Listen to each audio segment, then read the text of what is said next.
নমস্কার, বিটিভি ত্রিপুরার নিয়মিত অনুষ্ঠান ডাক্তারের সাথে সরাসরি অনুষ্ঠানে আপনাদের স্বাগত জানাই। সুস্থ জীবনযাপনের জন্য শরীরের যত্নের সাথে সাথে দাঁতের যত্নও কিন্তু সমানভাবে গুরুত্বপূর্ণ। অথচ বর্তমান দৈনন্দিন ব্যস্ত জীবনে আমরা দাঁতের ছোটখাটো সমস্যাগুলোকে অবহেলা করে যাই। অথচ মাড়ির সমস্যা, দাঁতে রক্ত পড়া, মাড়ি দিয়ে রক্ত পড়া, দাঁতের সংবেদনশীলতা, এই সমস্ত বিষয়গুলোর যদি সঠিক সময়ে চিকিৎসা না হয় তা কিন্তু ভবিষ্যতে আরো বড় ধরনের সমস্যার কারণ হতে পারে। আর তাই আজ আমাদের এই অনুষ্ঠানে আলোচনা দাঁতের বিভিন্ন রোগ, তার কারণ, প্রতিকার এবং দাঁতের যত্ন নিয়ে। আর এই আলোচনায় আমরা আমাদের এই স্টুডিওতে আমন্ত্রিত অতিথি হিসেবে পেয়েছি আমাদের রাজ্যের বিশিষ্ট ডেন্টাল সার্জন রণবীর রয়, আর সাথে রয়েছে আমি শুভ্রস্মিতা। তো চলুন কথা বলি ডক্টর রয়ের সাথে। নমস্কার স্যার, বিটিভি ত্রিপুরা পর্দায় আপনাকে স্বাগত। স্যার, প্রথমেই আপনার কাছে যেটা জানবো সেটা হলো যে সামগ্রিক সুস্থতার ক্ষেত্রে দাঁতের যত্ন বা দাঁত কতটা গুরুত্বপূর্ণ? প্রথমত বিটিভি কে অনেক অনেক ধন্যবাদ আমাকে আজকে এই অনুষ্ঠানে আমন্ত্রণ জানানোর জন্য, এবং আপনার প্রশ্নের প্রাসঙ্গিকতা যেটা প্রথমেই বলতে চাই যে মুখের মধ্যে বা মুখগহ্বরের মধ্যে দাঁত শুধু একটা উপাদান মাত্র। তো যে কোনো রোগ নিয়ে যখন আমরা কথা বলছি, মানে মুখের রোগ নিয়ে কথা বলছি, সেখানে শুধু দাঁতকে একটা আলাদা কম্পোনেন্ট বা উপাদান হিসেবে ভাবলে ভুল হবে। দাঁতের চারিদিকের মাড়িটা, দাঁতটা যে হাড়ে থাকে সেটা একটা বোন, যেটা বা হাড়, এলভিউলার বোন যেটা আমরা বলি, এবং পাশাপাশি নরম যে পার্টগুলি, সফট টিস্যুগুলি থাকে মুখের মধ্যে, ঠোঁট, জিহ্বা, তালু, গাল, সবগুলি মিলে একটা সিস্টেম যেটাকে আমরা অরেল ক্যাভিটি বা মুখগহ্বর বলি। তো এক একটা কম্পোনেন্ট যখন কোনো না কোনো ভাবে রোগাক্রান্ত হয়, আস্তে আস্তে সম্পূর্ণ অরেল ক্যাভিটিতে তা ছড়িয়ে পড়তে পারে। তাহলে এইটা ভাবতে লাগবে যে দাঁতকে শুধু দাঁতের ব্যথা হিসেবে ভাবলেই হবে না, এবং ওই নির্দিষ্ট রোগটা শুধু দাঁতে সীমাবদ্ধ থাকে না, পরবর্তীকালে সেটা ছড়িয়ে পড়তে পারে। সো প্রাসঙ্গিকতায় মুখের ভিতরে যে কোনো রোগকে যদি প্রাথমিকভাবে অবহেলা করা হয়, সঠিক সময়ে সঠিক চিকিৎসা না করা হয়, তাহলে আস্তে আস্তে সেটার প্রত্যেকটি অন্য যেগুলি উপাদান আমি বললাম সেটার মধ্য দিয়ে শরীরে আস্তে আস্তে ছড়িয়ে যেতে পারে। মুখগহ্বর থেকে নর্মাল ব্রাশ টিম আমাদের ছড়িয়ে যেতে পারে। আর মুখের ভিতরতে যখন ইনফেকশন হয় সেটা শরীরে ছড়িয়ে যেতে খুব একটা সময় লাগে না।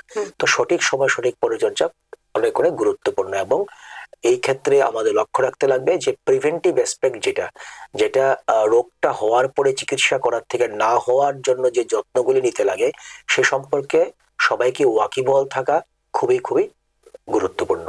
একদম। সাধারণত একজন ডেন্টিস্টের কাছে কি ধরনের সমস্যা নিয়ে পেশেন্টরা আসেন? এখানে যে কোনো দন্ত চিকিৎসকের কাছে যখন যায়, যে কোনো রোগীরা আসে, সেখানে মুখের মধ্যে বা মুখগহ্বরের মধ্যে যে কোনো রোগ নিয়ে আসতে পারেন।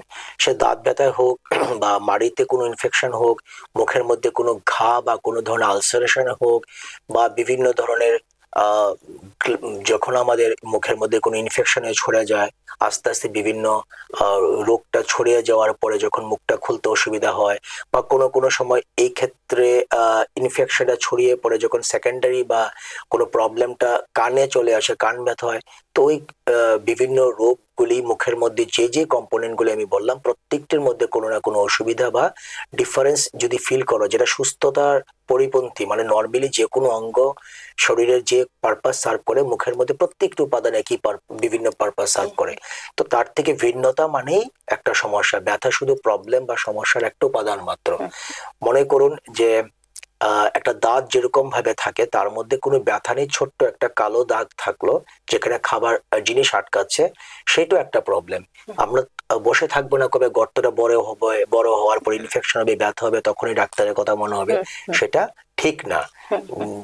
যেটা বলতে চাইছে সেটা হলো, আমরা যতটুকু বুঝি বা জানি যে অঙ্গগুলি যেরকম থাকে, দাঁতও একটা অঙ্গ, তার মধ্যে যদি কোনো ভিন্নতা দেখা যায়, সঙ্গে সঙ্গে ডাক্তারবাবুর কাছে গিয়ে দেখাতে লাগবে যে প্রবলেমটা কি, কি করা যেতে পারে, এবং চিকিৎসার পদ্ধতিগুলি কি, সে সম্পর্কে আপনাদের সবাইকে জানা জরুরি। একটা খুব কমন সমস্যা দাঁতে পোকা লাগা বা কেভিটি, বিশেষ করে বাচ্চাদের ক্ষেত্রে। তো মানে এর কারণ কি? দাঁতে পোকা লাগা বলতে কিছু না, আমরা সবসময় এটা বলি। এখন একবিংশ শতাব্দীতে, এখন এই মুহূর্তে আমরা দাঁতে পোকা লাগা বলাটা প্রাসঙ্গিকতা খুব একটা ভালো লাগে না শুনতে, কিন্তু যে কোনো আমরা যদি লক্ষ্য করি তাহলে দেখবো দাঁতের যে উপরি স্তরটা সেটা একটু ইরেগুলার, একটু এবড়ো খেবড়ো। সেখানে খাবার জিনিসগুলি যদি জমে থাকে, ভালো করে ব্রাশ না হয়, তাতে কিছু কিছু ব্যাকটেরিয়াল ইনফেকশন হয় এবং এই ব্যাকটেরিয়াগুলি আস্তে আস্তে এখানে কিছু অ্যাসিড নিঃসরণ করে এবং এগুলি দিয়ে দাঁতে একটা ক্ষয় হয়, যেটাকে আমরা ক্যারিজ বা ক্যাভিটি বলি। তো দাঁতে পোকা বলতে কিছু থাকে না, ক্যাভিটি হয়, এবং এই ক্যাভিটি গুলি থাকলে যত তাড়াতাড়ি সম্ভব চিকিৎসা করে। সেটার অনেকগুলি হয়তো আমরা আলোচনা পরবর্তীতে আসবো, কিন্তু ক্যাভিটিটা কোথায় আছে, কতটুকু এরিয়া নিয়ে হচ্ছে এবং গভীরতা কতটুকু, সেটার মধ্যে যে বিভিন্ন চিকিৎসার ঠিক করা যায়। এখন আমরা তিনটে স্তর থাকে, আমি যদি বলি দাঁতে যে কোনো দাঁতে তিনটে স্তর থাকে। যখনই কোনো ক্যাভিটি হয় বা হোল হয়, গর্ত আমরা দেখি, খাবার জিনিস আটকায়, সঙ্গে সঙ্গে ডাক্তারের কাছে গেলে বা ডক্টরবাবুর কাছে গেলে আমরা কি করি, গর্তটাকে ভালো করে পরিষ্কার করে কিছু একটা ওষুধে ভর্তি করে দিই, যেটাকে আমরা রেস্টোরেশন বা ফিলিং বলি। যদি ওই ক্ষেত্রে এটা আমরা ইগনোর করি বা না করি, এই গর্তটা আস্তে আস্তে ভিতরের দিকে যায়, যে 2 নম্বর স্তরটাতে যায়, তখনই মাঝে মধ্যে একটা শিরশিরি করে, কিন্তু খুব একটা পেইন হয়তো প্রাথমিকভাবে হয় না। তো শিরশিরি অনেক সময় রোগীরা একটু অবহেলা করে, পেইন নেই, চলছে, বিভিন্ন টুথপেস্ট ইউজ করা হয়, কিন্তু তাতে গর্তটা যদি ভর্তি না করে আস্তে আস্তে যেইটা ব্যথায় চলে যাবে, 3 নম্বর স্তরে গিয়ে পৌঁছে যাবে, তখন আর নর্মাল বা সাধারণ ভাবে, মানে সাধারণভাবে বলতে ইনস্ট্যান্টলি যে ডাক্তারের বাবুর কাছে গেলাম, গর্তটা পরিষ্কার করলাম, ভর্তি করলাম, ওই স্টেজে আর থাকে না। তখন হয় দাঁতটাকে ফেলে দিতে লাগে, আর যদি পেশেন্ট রাখতে চাই, কিছু কিছু অবস্থার সাপেক্ষে আমরা সবসময় দাঁতটাকে রাখতে বলে, এটা দাঁত রাখা মানে একটা অঙ্গকে আমরা সেভ করছি, তখন রুট ক্যানেল ট্রিটমেন্ট বা আরসিটি বলে একটা ট্রিটমেন্ট করে আমরা দাঁতটাকে বাঁচাতে চেষ্টা করি। কিন্তু আরসিটি অনেকটা সময় সাপেক্ষ, কিছুটা ব্যয় সাপেক্ষ বটে। তো কাজে এটাই আমার অ্যাডভাইস থাকবে যে যখনই কোনো গর্ত, যত তাড়াতাড়ি সম্ভব ডাক্তারবাবুর কাছে গিয়ে গর্তটা পরিষ্কার করে ভালো করে ভর্তি করে ফিলিং করে নেওয়া উচিত। এবং আমাদের জানা উচিত যে কোনো কারণ ছাড়া গর্ত হয় না, সেটা নির্দিষ্ট কারণ আছে। একমাত্র খাবার জিনিসগুলি, আঠালো খাবার হোক বা দাঁতে অনেকটা সময় জমে থাকে খাবার জিনিস, জমলেই দাঁতে গর্ত হয়। সেটাকে যদি প্রিভেন্ট করতে পারি, আটকাতে পারি, তাহলে ক্যাভিটিও কম হবে বা হবেই না। তো যে রোগগুলিকে আমরা আটকাতে পারি বা প্রিভেন্ট করতে পারি, সেটা হওয়ার পরে চিকিৎসা করার থেকে না হওয়াটা বেটার। এটা ঠিক খুব একটা জ্বরের মতো না। আমি যদি উদাহরণ দিয়ে বোঝাই, যে জ্বর হলে অনেক ধরনের জ্বর হতে পারে, আমি আজকে জানবো না কালকে আমার হবে কিনা, আটকানোটা মুশকিল। সে ম্যালেরিয়া হতে পারে, টাইফয়েড হতে পারে, কিন্তু যখন ক্যাভিটি গুলি হয় তখন একটাই কারণ থাকে যে খাবার জিনিসগুলি জমতে লাগে। তো এটাকে ভালো করে প্রয়োজন যখনই হয়, খাবার পরে ভালো করে কুলকুচি করা, যখনই কিছু খাওয়া পারলে ব্রাশ করে নেওয়া, এবং 6 মাস অন্তত 2 বার ডাক্তারবাবুর কাছে গিয়ে পিরিয়ডিক্যাল চেক আপ খুব ইম্পর্টেন্ট। তো কিছু কিছু প্রিভেন্টিভ অ্যাসপেক্ট গুলি যদি আমরা মেনটেন করতে পারি, পরবর্তীকালে চিকিৎসার সময় এবং ব্যয়ভার অনেকটাকে আমরা লাঘব করতে পারবো। দাঁতের সংবেদনশীলতা অনেক সময় দেখা যায়, কথা আমি এখানে মিস করেছি আগের প্রশ্নটা, আপনি বলছিলেন যে প্রধানত বাচ্চাদের ক্ষেত্রে হয়, এমন কোনো কথা নেই। খাবার জিনিসগুলি জমলে বড়দের ক্ষেত্রে যে দাঁতগুলি থাকে তাতেও ক্যাভিটি হতে পারে এবং বাচ্চাদের ক্ষেত্রে ক্যাভিটি হতে পারে, দুটো সমান গুরুত্বপূর্ণ। আরেকটা হলো যে দাঁতের সংবেদনশীলতা, দেখা যায় যে একটু ঠান্ডা বা একটু গরম খেলে দাঁতে ব্যথা হয় বা শিরশিরানি হয়, এর কারণটা কি? দুটো আলাদা জিনিস। ব্যথা হলো এমন একটা সেন্সেশন যেটা আপনাকে অনুভব দেবে যে আমি কষ্ট পাচ্ছি অনেকটা। সেন্সিটিভিটিটাকে সাধারণত ইগনোর করা যায়, এবং ব্যথা এবং শিরশিরি দুটোর তফাৎটা ডিফারেন্ট। তো সেন্সিটিভিটি বা শিরশিরি যেটা বলা হয়, সেটার অনেকগুলি কারণ থাকে। একটু আগে যেটা আমি বলছিলাম, দাঁতে যদি একটা গর্ত হয়ে যায়, সেটা অনেকটা ডিপ চলে যায়, মানে 2 নাম্বার স্তরে গিয়ে পৌঁছে, তখন কিন্তু দাঁতটা শিরশিরি করে, জল লাগলে শিরশিরি করে, কোনো কোনো সময় ঠান্ডা গরম, ইভেন ফ্যানের বাতাসটা শিরশিরি করে। তো এটা কারণ থাকতে লাগবে, কি কারণে সেটা একটা। এছাড়া দাঁত এবং মাড়ির চারিদিকে খাবার জিনিসগুলি যদি জমে যায়, তখন মাড়িগুলি একটু প্রদাহ সৃষ্টি হয়, ইনফ্লেমেশন হয়, জিঞ্জিভাইটিস যেটা বলি ইনফেকশন হয়, তখনও মাঝে মাঝে শিরশিরি করতে পারে। তো যে কোনো এই ধরনের ডিফারেন্স অফ ফিলিংসটা যখন আসে, তখনই দন্ত চিকিৎসক কাছে গিয়ে সঠিক সময়ে চিকিৎসা করে নেওয়া শ্রেয়। অনেক সময় দেখা যায় যে আমাদের মাড়ি থেকে রক্ত পড়ে, তো এর কারণটা কি? মাড়ির থেকে রক্ত পড়া, সেটা যখনই খাবার জিনিসগুলি ভালো করে পরিষ্কার না করা হয়, জমে যায়, তখন অনেকদিন থাকতে থাকতে দাঁত এবং মাড়ির মাঝখানে একটা পাথরের মতো খাবার জিনিসগুলি জমে যায়, যেটাকে আমরা ক্যালকুলাস বা টাটার বলি চিকিৎসা পরিভাষায়। এইগুলি যদি থাকে, তাহলে দাঁত এবং মাড়ির মধ্যে যেটা সুস্থ সংযোগ একটা থাকে সেটা নষ্ট হয়ে যায়। তখন মাড়িটা আলগা হয়ে যায়, দাঁত থেকে অনেকটা ফুলে যায়, ইনফেকশন হয়ে যায়।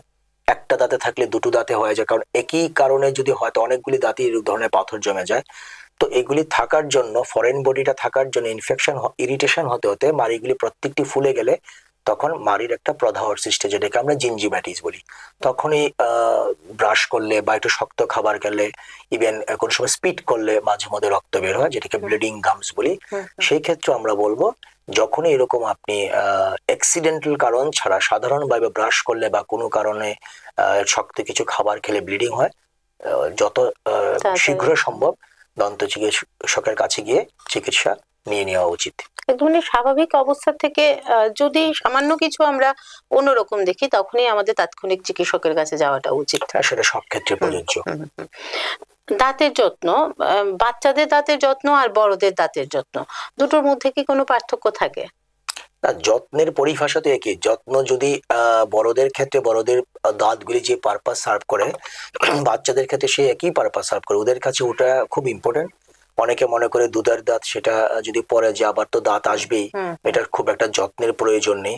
এখন অনেক পরিবর্তন হয়েছে, আমাদের অনেক কনসিয়াসনেস লেভেল বেড়ে গেছে। তো দুধের দাঁতের যত্নটা খুবই গুরুত্বপূর্ণ। পরবর্তীকালে পার্মানেন্ট বা স্থায়ী দাঁত যখন আসে, সেক্ষেত্রে দুধের দাঁতের যত্নটা সাংঘাতিক ভাবে মাইনে রাখে। আমাদের নিচের চোয়ালে, বাচ্চাদের ক্ষেত্রে বলছি, নিচের চোয়ালে 10টা এবং উপরের চোয়ালে 10টা, টোটাল 20টা দাঁত থাকে দুধের দাঁতগুলি। 6 বছর থেকে সাধারণত দুধের দাঁতগুলি পড়া শুরু হয়। আস্তে আস্তে কিছু দাঁত পড়ে, কিছু দাঁত আসতে থাকে। মোটামুটি ভাবে 12 থেকে 13 বছর নাগাদ এই প্রসিডিউরটা চলতে থাকে। 13 ইয়ার্সে বা 13 বছরে গিয়ে প্রত্যেকটি দুধের দাঁত পড়া শেষ হয়ে যায়। তো আমাদের লক্ষ্য রাখতে লাগে, যে দুধের দাঁতটা সাধারণভাবে নর্মাল ফিজিওলজিক্যাল ওয়েতে যে সময়ে নড়তে নড়তে পড়ে, ঠিক ততটুকু সময় মুখে রাখতে লাগে, যাতে বাচ্চাটা ওই দাঁতের টোটাল ফাংশন পায় এবং প্রিমিচুরলি সময়ের আগে দাঁতটা নষ্ট না হয় এবং ওভার রিটেন সময়ের বেশিও না থাকে। ধরুন একটা দুধের দাঁত 8 বছর বা 9 বছরে পড়ে, এটা যদি 6 বছরের মধ্যে আমরা দেখি যে একটা ক্যাভিটি বা গর্ত হয়ে গেছে, সঙ্গে সঙ্গে যেরকম বড়দের ক্ষেত্রে চিকিৎসার প্রয়োজন হয়, দুধের দাঁতের বেলাও ওই দাঁতটাকে পরিষ্কার করে কিছুতে ভর্তি করে নিতে লাগে, যেটাকে এই ক্ষেত্রে ফিলিং বলে, এবং ওটা ওই জায়গাতে থাকে, পারপাসটা সার্ভ করে, বাচ্চাটা খেতে পারে এবং ইনফেকশন না হয়। যদি এমন সময় ডাক্তারের কাছে আছে কিছুই নেই, তখন বাধ্য হয়ে, যেটা আমরা 12-13 বছরের দাঁতটা যদি 7-8 বছরে ফেলে দিই, একটা খালি জায়গা হয়ে যাবে। এক তো ওই বাচ্চাটার দাঁতটার কোনো ফাংশন পাবে না, আর যে খালি জায়গা হয়ে যাবে সঙ্গে দাঁতটি জায়গাটার দিকে শিফট হবে, তখন এই গ্যাপটা মেনটেন হবে না, ছোট হয়ে যাবে। তো 12 বছরে যখন তার নিচের পার্মানেন্ট দাঁতটা আসার সময় হবে, ওই দাঁতটা আসার জায়গা না পেয়ে একটু এলোমেলো করে আসবে। সো দুধের দাঁতগুলি পার্মানেন্ট দাঁত আসার ক্ষেত্রে সাংঘাতিক প্রয়োজনীয় সুস্থ রাখার জন্য, যাতে দাঁতের অ্যালাইনমেন্টটা ঠিক থাকে এবং ফাংশনে ঠিক থাকে। তো যদি ফেলতেই লাগে, সেই স্পেসটাকে মেনটেন করার জন্য আমাদের একটা স্পেস মেনটেনার দিতে লাগে, চিকিৎসার প্রয়োজন হয়। এবং বাচ্চাদের ক্ষেত্রেও যেরকম বড়দের ক্ষেত্রে ভিতরের স্তরে গিয়ে গেলে রুট ক্যানেল করি, বাচ্চাদের ক্ষেত্রে এই ধরনের চিকিৎসা আছে, যেটা পালপেক্টমি বলি, রুট ক্যানেল বলি, এরকম চিকিৎসা করা যেতে পারে।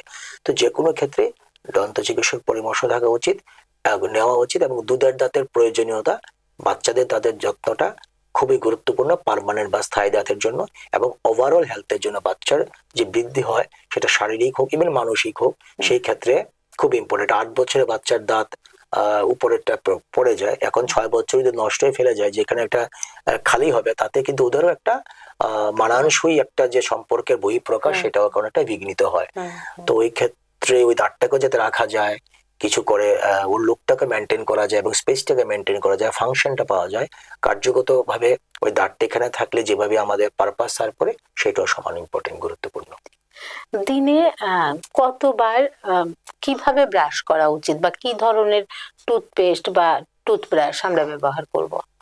বাচ্চাদের ক্ষেত্রে টুথপেস্টের কথা বলতে গেলে, যে কোনো টুথপেস্ট ইউজ করা যায় যেখানে অপটিমাম মাত্রায় ফ্লোরাইড আছে, মানে ঠিক সঠিক মাত্রায় ফ্লোরাইড আছে, যে কোনো টুথপেস্ট ইউজ করা যায়। সেক্ষেত্রে দন্ত চিকিৎসকের পরামর্শ নিয়ে অবস্থা বুঝে প্রেসক্রাইব করে নেওয়া উচিত।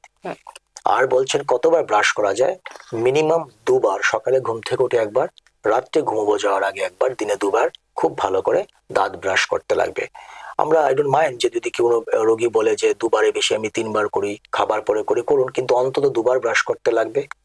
তাছাড়া যখনই কিছু খাবার খেতেই হয়, বারবার তো ব্রাশ সম্ভব না, আফটার এভরি মিল একটু বেসিনে সময় নিয়ে কুলকুচি করে তারপরে বেরোতে লাগবে। আর আবার যেটা বলছিলাম, প্রত্যেক 6 মাস অন্তত 2বার পিরিয়ডিক্যাল চেক আপ খুব ইম্পর্টেন্ট। কোনো প্রবলেম না থাকলেও, যেরকম অন্য রোগ নিয়ে আমরা কিছুটা সচেতন থাকি, প্রতিরোধ প্রতিকার সম্পর্কে আমরা ওয়াকিবহাল হই, তো মুখের ভিতরে এই প্রবলেমগুলি নিয়ে, দাঁতগুলির ফাংশন নিয়ে, সেই ক্ষেত্রে পিরিয়ডিক্যাল চেক আপ খুবই খুবই ইম্পর্টেন্ট, যাতে পরবর্তীকালে সময়টা অনেক বাঁচে, ফিনান্সিয়াল ইনভলভমেন্ট কমে এবং কষ্টটা অনেকটা কম হয়। ঠিক। আমাদের মধ্যে হয়তো এটা ভ্রান্ত ধারণাই হতে পারে, একটা ধারণা প্রচলিত আছে যে খাবার সাথে সাথে ব্রাশ করা উচিত নয়। এমন কোনো কথা নেই যে খাবার পরে পরে ব্রাশ করা উচিত নয়। খাবারের সঙ্গে ব্রাশের কোনো সময়ের কোনো রিলেশন নেই। যদি সম্ভব হয় আফটার এভরি মিল ব্রাশ করলে কোনো ক্ষতি নেই। আদারওয়াইজ যদি অন্য কোনো দাঁতটা যদি খুব বেশি ভঙ্গুর না থাকে, তাহলে ডাক্তারবাবু বুঝিয়ে দিবেন যে কিভাবে ব্রাশ করতে লাগবে, কোন ব্রাশটা ইউজ করলে ভালো। কোন ব্রাশটা বলতে বলছি সফট না মিডিয়াম না হার্ড, কতগুলি ব্রাশের ব্রিসেলগুলির সঙ্গে ইম্পর্টেন্স আছে এখানে। তো কিন্তু খাবার পরে পরে ব্রাশ করা উচিত না, সেই ধারণাটা ভুল। আচ্ছা, অনেক সময় আমাদের বিভিন্ন কারণে দাঁত তুলতে হয়, তো এই দাঁত তোলার ক্ষেত্রে শরীরে কি অন্য কোনো সমস্যা হতে পারে? এক তো দাঁত একটা নেই মানে শরীরে এটা অঙ্গ নেই। আমরা চাইবো না কোনো অবস্থাতেই কোনো দাঁত যাতে ফেলতে লাগে। অনেক ধরনের চিকিৎসা এখন চলে আসছে, যতটুকু সম্ভব দাঁতটাকে রাখা উচিত। ইভেন একটা দাঁত ভেঙে গেলে যদি দাঁতের রুটটাও থাকে, সেটাকে আমরা প্রিজার্ভ করার চেষ্টা করি, যাতে বোন বা হাড়টা মানে খুব তাড়াতাড়ি নষ্ট না হয়, রিজর্ভ না হয়, রাখার চেষ্টা করি। কিন্তু অগত্যায় যদি কোনো একটা দাঁত ফেলতেই লাগে, তাতে শারীরিক ভাবে খুব একটা সমস্যা হয় না। মানে ওই রকম ভাবে যদি পেশেন্ট বা রোগীর আদারওয়াইজ এক্সিস্টিং কোনো রোগ না থাকে, বা থাকলেও কোনো ধরনের কোনো অসুবিধা নেই, কারণ ওই রোগটার হিস্ট্রিটা জেনে কিছু ওষুধপত্রের কি কি খাওয়া যেতে পারে বুঝে সেফ ওষুধ দিয়ে আমরা ওই ধরনের দাঁত ফেলতে পারি, যাতে ইনফেকশনে না বাড়ে এবং খুব তাড়াতাড়ি দাঁতটা ইনজুরিটা শুকিয়ে যায়। কিন্তু দাঁত ফেলা যাবে না বা ফেললে শরীরের ক্ষতি, এটা হতে পারে দাঁতটা যদি না থাকে, তাহলে ওই নির্দিষ্ট জায়গায় দাঁতটার ফাংশনটা পাবে না, খাওয়াতে অসুবিধা হবে, খাওয়াতে অসুবিধা হলে ইনডাইজেশন হবে, চিউ করতে প্রবলেম হবে, গ্রোথ বাচ্চাদের ক্ষেত্রে নষ্ট হতে পারে। মানে মনে করুন যে একটা রোগীর এদিকে দুটো বা দাঁত নেই, তখন তার ঠিক উপরের দাঁতটা তো ফাংশনলেস, এটা তো নিচের সঙ্গে লাগছে না, অক্লুশন বা বাইটে আসছে না। তো পেশেন্ট কি হবে, নিজের অজান্তে আরেকটা সাইড ইউজ করা শুরু করবে, একটা সাইড বেশি ইউজ করবে, সাইমালটেনিয়াসলি দুটো সাইড একসঙ্গে ইউজ করা হয় না। তখন আমরা বলবো যদি ফেলতেই লাগে, ওই যে দুটো দাঁত বা একটা দাঁত নষ্ট হয়ে ফেলতে লাগলো, সেই জায়গাটাকে আর্টিফিশিয়ালি একটা দাঁত লাগিয়ে নিতে লাগবে। অনেকভাবে দাঁত লাগানো যায়, সেটা ডাক্তারবাবুরা আপনাকে অবস্থা বুঝে, আপনার শারীরিক অবস্থা বুঝে আপনাকে উপদেশ দেবেন, এবং দিয়ে ওইখানে নির্দিষ্ট যে দাঁতটা নেই সেখানে আর্টিফিশিয়ালি সেই দাঁতটাকে রিপ্লেস করা যেতে পারে, কৃত্রিম দাঁত লাগিয়ে নেওয়া। আপনি বলছিলেন যে প্রতি 6 মাস অন্তর অন্তর আমাদের দন্ত চিকিৎসকের পরামর্শ নেওয়া উচিত। এখন আমার কোনো সমস্যা নেই, আমার দাঁত সুস্থ স্বাভাবিক আছে, বা আমার মুখ গহ্বরেও কোনো সমস্যা নেই, সেক্ষেত্রেও কি 6 মাস অন্তর অন্তর চিকিৎসকের পরামর্শ এখন সমস্যা বলতে কি বোঝাতে চাইছেন সেটা খুব ইম্পর্টেন্ট। রোগী যখন আমাদের কাছে বলে যে সমস্যা নেই, সাধারণত এটাই দেখা যায়, সমস্যা নেই বলতে বোঝা যে আমার কোনো ব্যথা নেই। আমি বারবার বলি যে ব্যথা যে কোনো সমস্যার একটা উপাদান মাত্র। আমরা বসে থাকবো না কবে ব্যথা হবে তারপর আসবে। আমরা এখনো রোগীরা এরকম এতদিন আসলেন না কেন, এতদিন ব্যথা নিয়ে আসেনি, কিন্তু পেশেন্ট জানে যে দাঁতটা নড়ছে, ওর মাড়িটা ফুলা আছে, ওর দাঁতটার মধ্যে গর্ত একটা আছে, খাবার জিনিস জমছে, এবং আস্তে আস্তে আস্তে খাবার জিনিসগুলি জমে গর্তের ভিতরের দিকে যাচ্ছে, কিন্তু পেইন বা ব্যথা নেই। তো সেটা যদি পিরিয়ডিক্যাল চেকআপে ধরা না পড়ে এবং ব্যথা হওয়ার পরে ডাক্তারের কাছে আসেন, তখন তো এটা লাস্ট স্টেজ, মানে একদম শেষের পর্যায়ে চলে গেল। তখন দাঁতটাকে অনেকটা সময় নিয়ে চিকিৎসা করে, অনেকটা বেসাপেক্ষ চিকিৎসা করে, 8 CT করে দাঁতের উপরে টুপির মতো আমরা একটা ক্যাপ বা ক্রাউন দিয়ে দিই, তাহলে দাঁতটাকে রাখার চেষ্টা করা যেতে পারে, ওর দাঁতটাকে ফেলতে লাগে। অথচ একই অবস্থায় যদি পেশেন্টকে কাউন্সিলিং করে বা বুঝিয়ে, এখন অনেক স্কুল ডেন্টাল হেলথ প্রোগ্রাম চলছে, বিভিন্ন ক্লাবে, বিভিন্ন স্বেচ্ছাসেবী সংস্থাগুলি আমরা ক্যাম্প করছে, যে অনেকদিন থেকে চলছে এটা, যে দাঁতগুলি রাখার প্রয়োজনীয়তা, কিভাবে যত্ন করতে হয় সেটা নিয়ে। তো পিরিয়ডিক্যাল চেক আপ যদি করা যায় অন্তত 6 মাসে একবার, নতুন প্রোটোকল আমরা বলি টুয়াইস ইন এভরি 6 মান্থ, যে অ্যাটলিস্ট ডাক্তারের কাছে গিয়ে যদি দেখা যায় তাহলে একটা নির্দিষ্ট প্রবলেম বা সমস্যা পাশাপাশি আরো অনেকগুলি সমস্যা ধরা পড়ে। তো ওইগুলিকে আগে দেখিয়ে নিলে পরবর্তীকালে অনেকটা সময় বাঁচে, ফিনান্সিয়াল ইনভলভমেন্ট কমে, কষ্ট কম হয় এবং অরিজিনাল যে স্ট্রাকচারটা দাঁতটা সেটাকে আমরা সেভ করতে পারি। দীর্ঘদিন দাঁতকে সুস্থ এবং ভালো রাখার জন্য আমরা দৈনন্দিন দাঁতের কিভাবে যত্ন নেব? প্রথমত একটা সুষম আহার নিতে লাগবে, শাকসবজি খেতে লাগবে, আর বাচ্চাদের ক্ষেত্রে যে কোনো আঠালো খাবার, মিষ্টি জাতীয় খাবার সেটাকে চিন্তা করে খেতে লাগবে। এটাকে কাউন্সিলিং টু দ্য প্যারেন্টস আমরা বলি। আমরা কোনো বাচ্চাকে বলতে পারবো না যে তুমি চকলেট খেও না, কিন্তু খাবার ধরনটা নিয়ে কিছু কথা বলার আছে। দিনের একটা নির্দিষ্ট সময় ফিক্স করে দেওয়া যেতে পারে, অভ্যাস হতে লাগবে এটা, যে তুমি সারাদিনে যেখান থেকে চকলেট গুলি পাও বা খাওয়ার ইচ্ছে করে সেগুলি নিয়ে ওই নির্দিষ্ট সময়টা তুমি যতটুকু পারো খেয়ে নাও, তারপরে ভালো করে কুলকুচি করে ব্রাশ করে নেওয়া যেতে পারে। কিন্তু একবার একটা চকলেট খেলাম, তারপর খুব ভালো করে ব্রাশ করলাম, আধা ঘন্টা পর আরেকটা খেলাম, তো খুব একটা অর্থ নেই। তো একটু সময় রিকারেন্ট ইন্টারভ্যালে একটু সময় পরে পরে চকলেট বা মিষ্টি জাতীয় খাবারটা পরিহার করা উচিত। দিনে দুবেলা ব্রাশ করা উচিত, ন্যূনতম পক্ষে সকালে এবং রাত্রে। এছাড়া যখনই কিছু মাঝখানে আঠালো খাবার বা ইন বিটুইন মিলস কিছু আমরা খাই, খেলে ভালো করে মুখে জল নিয়ে খুব জোরে জোরে কুলকুচি করতে লাগবে। আর যেটা বলছিলাম যে 6 মাস অন্তত দুবার পিরিয়ডিক্যাল চেক আপ ডাক্তারবাবুর কাছে গিয়ে, দন্ত চিকিৎসকের কাছে গিয়ে করিয়ে নেওয়া উচিত। বর্তমান আধুনিক সময়ে তো দাঁতের অনেক ধরনের চিকিৎসা বেরিয়ে গেছে, তো এই যে বিভিন্ন ট্রিটমেন্ট গুলো সম্পর্কে যদি ছোট করে আমাদের দর্শকদেরকে একটু বলেন। এক একটা সময় এক একটা যখন সমস্যাগুলি হয় সেটার উপর ডিপেন্ড করবে কি কি চিকিৎসা করা হয়। যেটা বলছিলেন ক্যারিজ বা ক্যাভিটি থাকলে তখন দাঁতটাকে পরিষ্কার করে কিছু দিয়ে ভর্তি করে নেওয়া উচিত, যেটাকে ফিলিং বলে। আরো ভিতরে গেলে আরসিটি করা যেতে পারে। যেটা বলছিলেন আপনি, দাঁত আর মাড়ির মাঝখানে খাবার জিনিস জমে মাড়িটা যখন ফুলে যায় তখন দাঁতগুলিকে অরেল প্রোফাইলেক্সিস বা স্কেলিং করতে লাগে, দাঁত আর মাড়ির ভিতর থেকে পাথরগুলিকে পরিষ্কার করতে লাগে কিছু ওষুধ খেয়ে। বিভিন্ন ঘা থাকলে যত তাড়াতাড়ি সম্ভব ঘাটা কি কারণে হচ্ছে সেটাকে ডায়াগনোস করে সেই রিজনটাকে রিমুভ করতে লাগবে এবং তা কিছু ওষুধপত্র খেতে লাগবে। এবং দীর্ঘস্থায়ী যদি কোনো ঘা মুখে থাকে সেটার জন্য যদি প্রয়োজনীয় পদক্ষেপ নিতে লাগে বায়োপসি করা যেতে পারে। তাছাড়া দাঁত যদি কোনো কারণে নষ্ট হয়ে ফেলতে লাগে সেখানে দাঁত লাগাতে লাগবে। বাচ্চাদের ক্ষেত্রে যদি উঁচু নিচু দাঁতে প্রবণতা দেখা যায়, যত তাড়াতাড়ি সম্ভব ডাক্তারবাবুর কাছে গিয়ে সেটা কি কারণে হচ্ছে এবং পরবর্তী পার্মানেন্ট দাঁতগুলি যদি এবড়ো খেবড়ো হয় সেই ক্ষেত্রে অর্থোডন্টিক ট্রিটমেন্ট যাতে করা যেতে পারে সেটা প্রিভেনশন এবং ইন্টারসেপশন যেটা বলি করে তার পরবর্তীকালে চিকিৎসা নেওয়া যেতে পারে। সেটা একটা সমস্যা বাচ্চাদের ক্ষেত্রে, এলোমেলো দাঁত, বা সেটা অনেক কারণে হতে পারে, সেটা অনেকটা প্রাসঙ্গিকতা বলতে লাগবে। তো সেই জিনিসটা ভাবতে লাগবে। তো বিভিন্ন সময়ে যেই সমস্যাগুলি তার পরিপ্রেক্ষিতে আমাদের চিকিৎসার প্রয়োজন হয়। আপনার কাছে যাব একেবারে শেষ প্রশ্নে। দাঁতের সুস্থতা এবং সুন্দরতা বজায় রাখার জন্য আমাদের দর্শক বন্ধুদেরকে কি টিপস বা পরামর্শ দেবেন? প্রথমত দাঁতের রোগগুলি সম্পর্কে সচেতন হতে হবে। বাচ্চাদের ক্ষেত্রে মা বাবার কিছুটা সময় দিয়ে বুঝতে লাগবে কোন সময় ডাক্তারের কাছে যাওয়া উচিত, কেন যাওয়া উচিত। আর যখনই দন্ত চিকিৎসকের কাছে আপনারা যাবেন সমস্যাটা কি কি হচ্ছে, এখানে কি চিকিৎসা হবে সে সম্পর্কে জানা উচিত। আর প্রিভেন্টিভ এসপেক্ট, যেহেতু ম্যাক্সিমাম ডেন্টাল ডিজিজগুলি প্রিভেন্টেবল, আটকানো যায়, বারবার আমি এটা বলি হওয়ার পরে চিকিৎসা করার থেকে না হওয়াটা বেটার। তো না হওয়ার জন্য প্রিভেন্টিভ অ্যাসপেক্টটা সম্পর্কে জেনে দুবেলা ব্রাশ, কুলকুচি, পিরিয়ডিক্যাল চেক আপ নেওয়া উচিত, ব্রাশটা ভালো করে করা উচিত। আর কোনো রোগ নিয়ে বসে না থাকা যেরকম উচিত না, দন্ত রোগগুলিও বা মুখের ভিতরে বিভিন্ন রোগ নিয়েও সমান সচেতনতা নিয়ে রোগটা সম্পর্কে অবগত হয়ে যত তাড়াতাড়ি সম্ভব ডাক্তারের কাছে গিয়ে চিকিৎসা নেওয়া উচিত। থ্যাংক ইউ স্যার, আপনাকে অনেক ধন্যবাদ।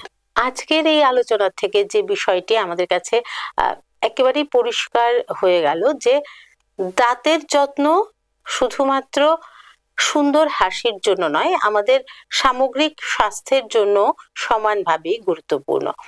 আর আমরা যদি নিয়মিত, যেটা ডাক্তারবাবু আমাদেরকে বললেন, যে আমরা যদি নিয়মিত ডাক্তারের পরামর্শ নেই, নিয়মিত ব্রাশ করি এবং সুষম আহার গ্রহণ করি, তাহলে কিন্তু আমরা দীর্ঘ সময় আমাদের দাঁতকে সুস্থ, সুন্দর এবং ভালো রাখতে পারবো। তাই দাঁতের যত্নকে বিলাসিতা না ভেবে আমাদের দৈনন্দিন অভ্যাসের অঙ্গ হিসেবেই গ্রহণ করে নেওয়া বলে আমাদের আলোচনা থেকে এটাই উঠে আসছে আজকে।